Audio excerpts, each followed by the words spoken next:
إلى حضرة النبي صلى الله عليه وسلم شؤون المنفعة. أعوذ بالله من الشيطان الرجيم. يا بنات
Bismillahirrahmanirrahim. Qala mu'alif qad sallallahu alaihi wasallam. Idza ra'aita 'abdan aqamahu Allah ta'ala bi wujudil awradi wa adamahu 'alayha ma'a tulil imdad fala tastahqiranna ma manaha maulahu li'annaka lam tara 'alayhi simal 'arifin wala bahjatal muhibbin walaula warid maka wirdun. Jikalau melihat seorang yang ditetapkan oleh Allah Ta'ala dalam menjaga wiridnya dan sampai lama tidak juga menerima kurnia, mana keistimewaan dia Ta'ala, bertahun-tahun di zikir tak ada nampak benda-benda pelik, maksudnya, maka jangan kamu remehkan pemberian Tuhan kepadanya. Ya, mana tu kurnia besar, walaupun tak nampak benda pelik berlaku ke apa, teruskan maknanya. Tujuan kita adalah untuk mengabdikan diri kepada Allah Ta'ala, bukan nak tengok benda pelik. Tapi biasanya kalau ada cantik itu cermin kita nak dia nampak lah. Tapi bukan benda itu kita nak ialah keridaan Allah Ta'ala. Maka jangan kau remehkan pemberian Tuhan kepadanya, kerana belum terlihat padanya tanda orang arif atau kindaan orang cinta pada Allah Ta'ala. Sebab sekiranya tidak ada warid, mana kurnia Allah, maka tidak mungkin adanya wirid. Bahasa makna wirid itu adalah sebenarnya warid. Kita dapat zikir itu adalah sebenarnya warid untuk jumpakan sehingga qalbi dia maknanya ingin dan seronok melakukan amal soleh. Kemudian hamba Allah yang mendapat keistimewaan daripada Allah Ta'ala ada dua jenis. Satu dipanggil abrar dan muqarrabin. Ada pun hamba yang muqarrabin itu, maka mereka yang telah dibebaskan daripada kepentingan dunia, yang hanya sibuk menunaikan ibadah kepada Tuhan kerana merasa sebagai hamba yang mengharapkan keridaan Allah semata-mata. Mereka ini yang disebutkan arifin, muhibbin. Ada pun orang abrar, mereka yang masih merasa kepentingan di dunia, masih dapat masih lagi mengambil rasa kesedapan di dunia. Yang tadi tuan dah cabut, sebab dia dapat lebih lazat nikmat di dengan Allah Ta'ala. Di samping kewajipan taat ibadah kepada Allah Ta'ala, dan mereka yang dinamakan orang zahid abid, orang ni panggil zahid, dan orang yang ahli ibadat abid. Dan masing-masing mendapat kurnia sendiri, mana masing-masing dapat secara yang Tuhan kurniakan bagi diri mereka kadar martabat dia di dalam tingkat darajatnya yang terus daripada Allah Subhanahu Wa Taala.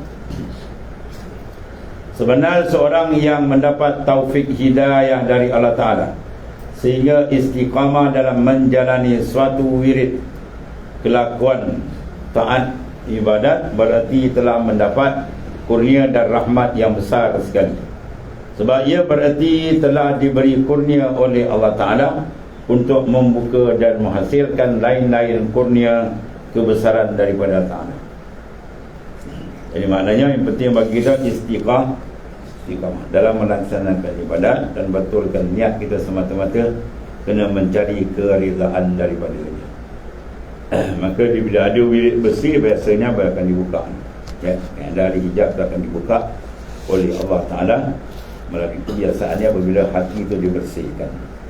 Dan pembersihan itu maknanya dia ada berlapis-lapis, ya. Peringkat pertama bersih daripada fasad, peringkat yang kedua bersih dari segi pandangan, ya, dan ketiganya tumpuan dan mulahazah qalbi daripada Allah Subhanahu Wa Taala, supaya kosong daripada yang lain, terus diberikan kesesapan dan kelazatan dengan Tuhan.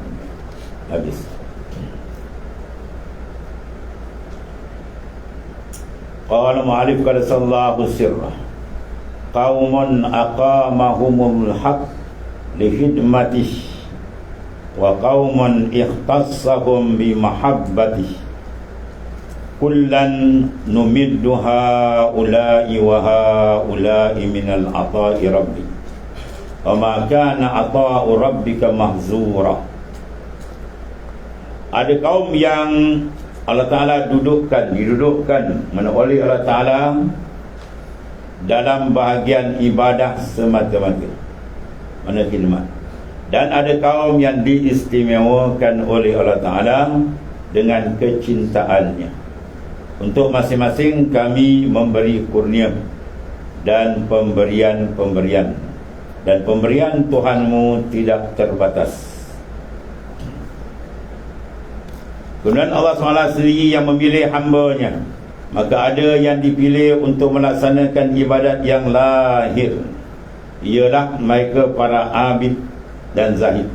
Dan ada pula yang dipilih oleh Allah Ta'ala untuk kesayangan, kekasih Allah Ta'ala, dan mereka itulah orang-orang arif yang muhibbin, yang tidak ada tempat dalam hati mereka kecuali zikrullah semata-mata.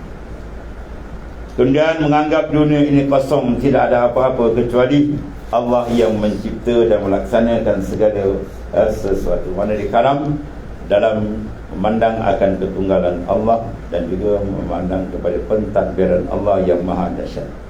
Jadi antara hamba yang telah suci kerana Ta'ala ditarik kepada dia, maka berbahagialah ia sebenar-benar bahagia, ya, dengan zat yang maha sempurna, ya, yang maha, maknanya tunggal, yang mengatur segala-galanya. Di situ kesilapan. Adapun yang tidak ke situ, maka hati kita banyak bercabang, ya, kepada makhluk dan sebagainya, menyebabkan tidak diberi oleh Allah Ta'ala kenikmatan sebenarnya. Sebab disebut farriq qalbak minal aghyar, kosongkan hati kamu daripada aghyar, ya, sebab selagi ada dalam kalbi kita, selagi itulah ada, ya. Sebab dia kena buang. Kalau buang baru dia ada. Jadi tak nak buang tu makna apa? Ada lagi rasa nak. Itu maksudnya. Kalau kita buang, menandakan tak ada, boleh bersih. Itu tanda di antara disebut farriq qalbak minal aghyar wala yamla'u bil ma'arif wal asrar.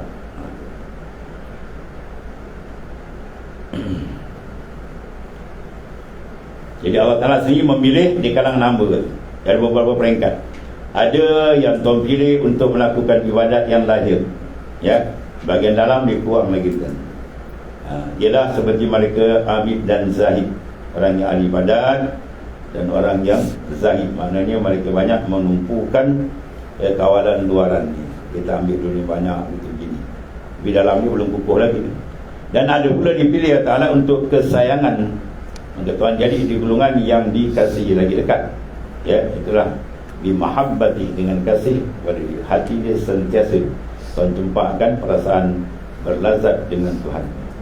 Dan mereka itu orang-orang arif muhibbin, ya, orang-orang yang arif, yang muhibbin, yang tidak ada tempat dalam hati mereka kecuali zikrullah, ya, semata-mata. Dan menganggap dunia ini kosong, tidak ada apa-apa kecuali Allah yang menciptakan dan melaksanakan segala sesuatu. Habis. Maka hati dia penuh dengan berlazat dengan Tuhannya. Habis. Allah. Kemudian qallama takunul warid ilahiyah illa baghtatan li'alla yadda'iha al-ubbadu biwujudil isti'dali. Jarang sekali terjadi kurnia besar dari Allah itu kecuali secara mendadak, yakni tiba-tiba, supaya tidak ada orang yang mengaku bahawa ia dapat, supaya ia dapat kerana telah mengadakan persiapan untuk menerima kurnia itu. Jadi jarang sekali berlaku kurnia besar daripada Ta'ala itu, melainkan apa? Kecuali cara mendadak. Maksudnya apa? Supaya insan tidak nampak daripada dia, dia dapat dia. Kalau dia buat siapa betul beri, kan dia nampak daripada dia. Oh, ni saya ni. Contohnya dia semayang istisqa, kan? Semayang minta hujan, lepas semayang turun hujan. Ni kita semayang salah kan? Ni kita semayang tu hujan turun lebat ni. Kalau kita tak semayang, kita tak turun naik. Semayang kau ikut kau ke Tuhan ikut kau? Kau ikut Tuhan. Semayang kita tu, hujan tu turun bila dah ada. Azali ni dah ada. Program Tuhan dah siap azali lagi. Kita semayang kemudian. Cuma Allah Ta'ala jadikan sebab. Hujan ni dia gerak kita semayang. Itu ialah sebab. Ada pun hakikat bukan daripada kita. Dan mak saya dengan bapak saya dulu nikah, saya hantar surat jemputan. Betul? Kita belum ada lagi tu mana boleh. Mana kita kendian, mana boleh campur dengan orang dulu. Sekarang taksis iradat Allah Ta'ala turun segala. Dia dah siap pada azal. Doa kita datang kendian. Cuma kita berdoa sebab dia suruh. Maka mungkin itu ada satu taksis Allah Ta'ala tu ada set. Jadi dapat kemuliaan dengan sebab dia jadikan dia tu sebab untuk dapat rahmat, bukan daripada kita. Itu menjaga. Waktu dia kata banyak berlaku, jarang sekali terjadi kurnia besar daripada Ta'ala itu kecuali dijadikan secara mendadak, baghtatan. Dan kadang-kadang kita tak buat apa ibadat pun dapat. Dia buat kerja satu program, lebih kurang tak buat pun jadi dia betul ganjar. Kadang-kadang kita buat jalan mati, dia tak lagi. Itu sebenarnya apa tu? Dia kasihankan kita supaya kita jangan silap pandangan. Kadang-kadang jadi gitu. Kita buat apa betul-betul jadi. Kita mula ni kita buat. Kalau tak buat macam ni, mana boleh dapat? Sudah kacau. Dia nampak diri dia, tak nampak kurnia dari jaga cara Allah Ta'ala menyusun tu, kita kena faham. Mana jarang ni kata kallah. Mana jarang sekali terjadi kurnia besar daripada Ta'ala itu kecuali jadi itu secara mendadak, mana tiba-tiba. Sebab dia supaya tidak ada orang yang mengaku bahawa ia dapat kerana telah mengadakan persiapan untuk menerima kurnia itu. Ini kita zikir banyak ni sebab tegangkan ijab ni. Dengan sebab kita bangun malam sikit dapat benda ni, dengan sebab kita semayang hajat dapat benda ni. Kita pun pandang kita punya sebab. Sebab jalan hakikat dia tak ada sebab. Perjalanan syariat dituntut mengadakan sebab. Jalan hakikat jangan pandang bersebab. Kita pandang sebab, kita terhijab. Sebab kita nak pandang satu, pandang dia. Habis dia. Kemudian Allah SWT mewahyukan pada Nabi Musa AS, tahukah engkau mengapa aku mengangkat engkau sebagai Nabi yang terus mendengar kalam. Pada Nabi Musa dipanggil gelaran dia kalimah. Mana orang yang dapat berbicara direct dengan Tuhan. Wa kallamallahu Musa taklima. Allah Ta'ala telah berbicara dengan Nabi Musa sesungguh bicara. Kemudian jawab Nabi Musa, engkau yang lebih mengetahui. Ini adabnya ni. Dan Nabi Musa, dia dapat jawab pun, dia tak akan jawab. Itu adab. Adab kita, kalau ada orang lebih pada kita, guru kita apa, dia tanya, engkau macam mana pandangannya? Tuan guru lebih mengetahui, Tuan lebih mengetahui. Sahabat Nabi macam tu. Dia Nabi tanya, maka sahabat kata, ya Umar, kau tahu siapa yang datang itu? Dia kata, Allah dan Rasul, Allah wa Rasulullah a'lam. Allah dan Rasul lebih mengetahui. Itu adab. Ini kadang guru baca dia jawab dulu. Dia buat soal, siapa nak soal? Saya menjawab. Entah menyoal, ana menjawab. Berang, dia betul jawab tak betul. Jangan. Itu adab kita dengan orang lebih tinggi daripada kita. Apatah lagi dengan Allah Ta'ala. Bila Nabi Musa ditanya, Dia kata apa? Allah lebih mengetahui. Engkau lah ya Allah lebih mengetahui. Maka bersabda, bukan bersabda tu, firman tu, silap tu. Berfirman Allah Ta'ala, maksud dia apa? Ketiga, aku larikan semua kambing Nabi Shu'aib yang kau pelihara tu. Allah Ta'ala uji dia. Nabi Shu'aib ya, berkenan dengan Nabi Musa ni, dia banyak dimakan, akhirnya dia nikahkan anak dia ya. Jadi dia gembala kambing sehingga satu tuan uji dia, sehingga dengan susah payah engkau mengejar kambing-kambing itu untuk mengembalikannya. Tetapi kemudian setelah kembali semuanya, engkau tidak merasa jengkel marah. Maka itulah sebab ya, nampak sikit tentang besar. Pernah tak kembali kambing yang pulau pun pernah gitu, dapat dia anda dapat reda. Maknanya kata marah dari itu sebab baik ya. Tuhan uji bila hati kita tak ada gelisah dengan ujian. Di sifat marah datang, kita tahan. Atau satu akhlak yang mulia ya, yang dipuji oleh Allah Subhanahu Wa Taala. Al-ghadab, sebab kalau kita lawan marah ni kan habis ya. Syaitan dia cocok kan, kita melenting marah dia pun meletup kan. Itu kan ada begitu. Jadi sebab aku lantik kau dia tu. Kemudian dalam hadis seorang pelacur ya, perempuan zaniah pelacur. Kalau orang sekarang panggil apa? Bosia ya, habis dia bau dia siar anjur. Jadi seorang pelacur yang memberi minum kepada anjing ya, dia pelacur, berzina hari-hari kan? Kemudian dia pula makan anjing, binatang yang tidak bersih kan? Tiba-tiba adalah bersyukur, mana Allah reda kepadanya. Sebab tiap-tiap benda yang mempunyai perasaan hati, mana ada perasaan, walaupun dia sakit, dia susah, kita tolong dia, Masya Allah. Mana menandakan hati itu baik. Tiba-tiba Allah Ta'ala syukur padanya dan mengampunkan semua dosa dia, Masya Allah. Dengan sebab itu maknanya diampun. Tapi jangan salah faham. Apa lagi kita melacur, lepas tu kita bagi makan anjing, orang mahu ya, dia buat ceritanya, awak ni main pelacur, lepas ni saya pergi makan anjing kan, habis dah dosa saya. Kata kepala otak nak gila nak ceritakan Tuhan boleh beri. Sebab dalam maksiat ni walaupun sikit, jangan berani hampir. Bertakut dengan sebab itu akhir umur kita dihumban ke neraka. Dan kalau maksiat sebesar mana pun dah yang telah kita laksana, telah kita lakukan, maka jangan putus asa. Itu maksudnya. Maksiat jangan didekati. Tapi kalau dah terkena maksiat, jangan putus asa.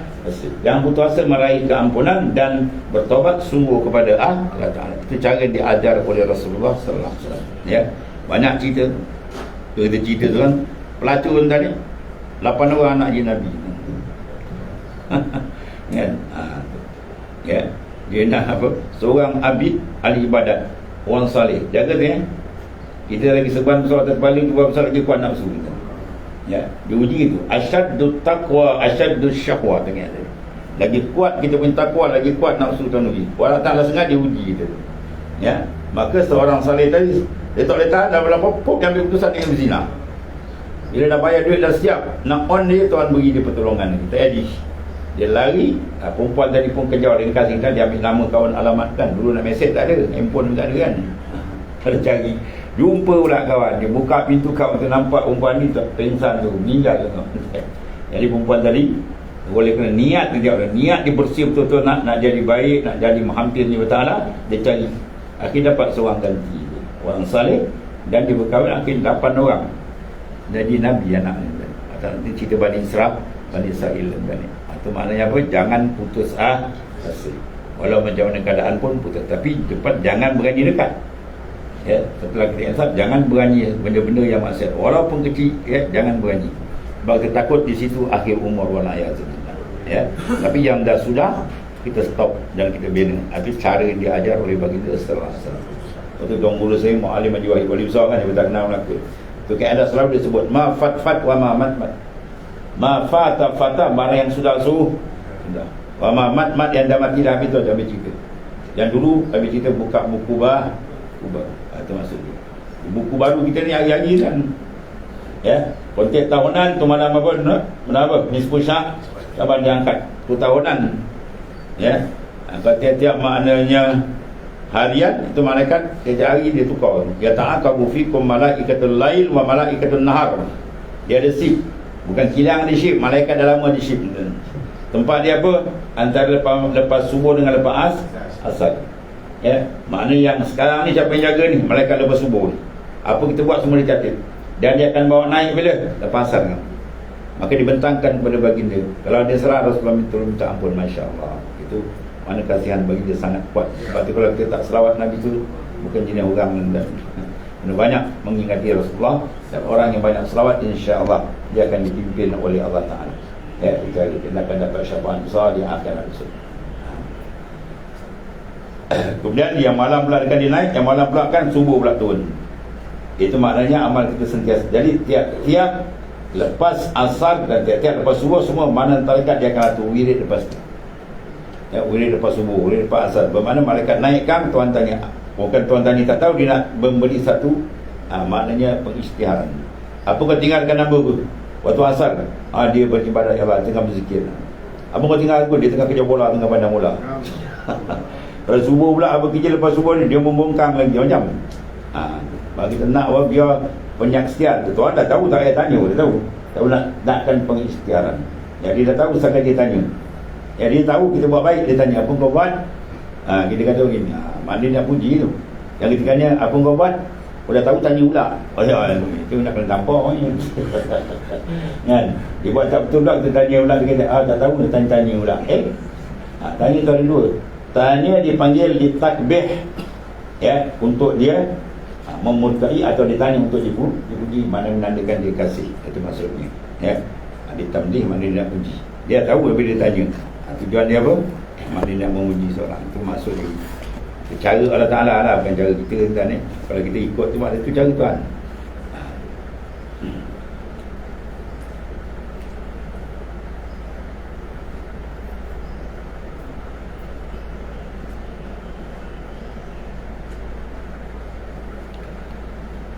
Kemudian dalam hadis tadi begitu seorang pelacur tadi akhirnya dengan hati dia ada kasih sayang. Anjing kan, sekarang ni Palestin bukan anjing. Yang mati tu apa? Orang Islam dah. Dia lanyak oleh kafir laknatullah. Habis benda pun kita doa. Ini tak payah ada pakai kunut pun tak boleh. Kita pula kotak gila tu. Ya, ingat dia sasau betina. Dalam kunut pun kita nak doa, ya Allah, apa kita tak ada hati perut macam ni. Dahsyat.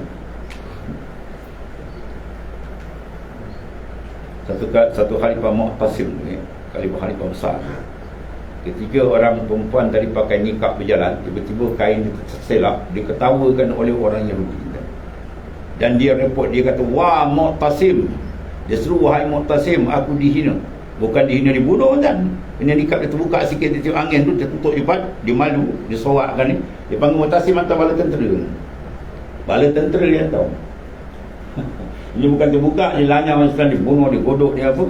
Kita nak tolong doa pula, dia pula tegang. Bukan bila pula. Tak payah, jangan marah, tak cakap doa. Lepas tu kita suruh bangun malam, pilih tempat yang mustajab doa kan. Waktu sahur bangun berdoa supaya umat Islam diberi pertolongan dan sebagainya.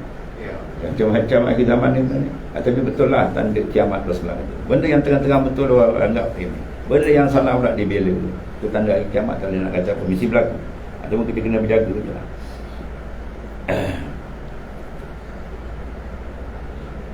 Demikianlah kehormatan dan kurnia-kurnia besar daripada Ta'ala yang tidak dapat dicapai oleh manusia dan selalu diberikan oleh Ta'ala secara tiba-tiba. Dan kita tak perasan, Tuhan bagi. Sebab apa Tuhan ini? Sebab apa Tuhan beri kadang-kadang kita tak beri persiapan, dia bagi. Supaya tidak ada engkau berbangga dengan amal perbuatan. Itu tujuan dia. Maksud dia apa? Dia punya khulasa dia, kesimpulan, jangan berbangga dengan amal. Mana amal kita tadi, jangan kita rasa besar diri kita, hebat kita, jangan. Lepas tu kita beramal, kita rasa lagi hina dengan Ta'ala. Dan lagi banyak syukur. Kita boleh beramal ni syukur, mujur Tuhan pilih, kita dapat, kita menduduki maknanya jalan yang diridhai Ta'ala. Ya, atau maksudnya. Jangan dengan sebab amal pula kita jadi rosak. Dia beramal, wah, lepas tu dipandang dia hebat. Lepas tu pula dihina orang lain apa ni. Itu lagi kacau. Jadi iblis ni. Ya, nak kata amal. Dalam kitab Surajul Talibin juzuk yang pertama, syarah bagi Minhajul Abidin bagi Imam Ghazali, disyarahkan oleh Syekh Zaini Dahlan, mufti kerajaan Madinah. Dan juzuk pertama dia kata, di atas muka bumi ni, atas muka bumi, tak ada satu ruang yang kosong melainkan penuh dengan bekas sujud iblis. kuat tak kuat. Kita dalam masjid tak habis sujud. Belah perempuan tak sujud. Perempuan belah lelaki tak sujud. Atas masjid tak penuh kita. Kat rumah kita pun kadang tak penuh. Kan? Bayang punya hebat tak hebat. Tapi akhirnya mati kufur. Sebab dia kufur, takabbur. Aba, enggan. Wastakbara, rasa bersadi. Enggan. Ya, enggan menerima arahan ni bahaya entah ni. Usjudu li Adam, sujud bagi Adam. Aba, dia tak nak. Jaga entah ni. Sebab bila kita disuruh, jangan kita engkar. Ya, kena taat. Baru dia akan jadi orang. Kalau tidak, dia jadi sebalik. Jadi iblis enggan. Dia suruh sujud, dia tak nak. Dia buat kepala dia. Ya, buat kepala jangan bosan. Sebab kita suruh tu adalah arahan daripada Allah SWT. Reda, jangan ikut nafsu. Jadi bosan. Aba wastakbara. Kemudian rasa dia bersadi pula. Kemudian keluar pula ucapan di ana khairun minhu. Aku lebih baik daripada Adam. Habislah. Meretuk terus. Tuhan bercuk wa kana minal kafirin, tersenarai pada orang yang kufur. Ya. Sebab tu sifat apa? Tawaduk, merendah diri adalah sifat yang utama. Ia akan membawa seorang semakin dekat dengan Allah dan diangkat. Man tawadda'a rafa'ahullah wa man takabbara wada'ahullah. Siapa tawaduk, maka Tuhan angkat terbalik. Dan siapa yang membesar diri, maka dihinakan oleh Allah Ta'ala. Ya, so di akhirat akan jadikan apa? Asara minan naman yata'ahu ahlul mahsyar. Dia lebih kecil daripada semut kan? Melacak akan dia oleh penghuni mahsyar. Bayangkan kalau besar ni pun orang lacak kita dah tahu. Kalau besar kecil dia semua tak tahu. Yang melacak oleh daripada zaman Nabi Adam sampai kiamat orang berapa juta trilion manusia. Sebab Tuhan hinakan dia. Tuhan suruh tawaduk tadi kau besarkan diri. Apa besar diri? Man bataral haq. Orang yang menolak kebenaran, ikut nafsu itu besarkan diri. Itu perangai iblis yang dilaknat oleh Ta'ala. Maka di sini satu perkara yang besar di sini adalah benda yang seni masuknya tadi. Ya, takabur dalam mana tu? Dalam ibadat. Bila dia buat ibadat tadi kan, dia semayang hajat, dia berdoa dapat benda tu, dia masuk dalam tu. Dia rasa dia hebat habis tu. Maka dia kena pulangkan balik semua kepada Allah. Sebab mainan ulama-ulama sufi kan, dia pakai dalam martabat 7. Contoh dia pakai makam Ahadiyah kan. Ahadiyah makna apa? Dia memandang tunggal. Kana Allah wala syai'a ma. Telah ada Allah pada azali satu benda pun tak ada. Dia je. Bermakna apa? Yang semua datang ni semua kurnia je. Ada pandang dia. Asal dia wujud yang hakiki, tunggal dia. Satu benda tak ada, alam semua tak ada lagi. Bila dia pandang itu mana betapa hebatnya kebesaran, keagungan, ketunggalan, ketuhanan Allah Ta'ala. Kemudian dijadikan semua makhluk dunia. Termasuk kita ni lah. Kita ni adalah kesan kasih sayang tu Tuhan. Kesan daripada rahmat dia. Kesian kita dijadikan kita dunia. Lepas tu dibekal pula kita dengan iman, diberkati dengan Islam. Masya Allah. Itu tak ada terhingga nikmat cukup besar. Sebab kata nikmat Islam dan iman paling besar. Wa huma min a'zamin ni'am wa kafa bima min ni'mah. Itu nikmat yang paling besar, yang nikmat iman dan Islam. Habis. Maka syukur kita apa? Dengan lisan memuji, sentiasa zikir, puji Allah Ta'ala, selawat kepada baginda sallallahu alaihi wasallam, kasih dia, kontak hati kita dengan kekasih dia siapa? Rasulullah sallallahu alaihi wasallam.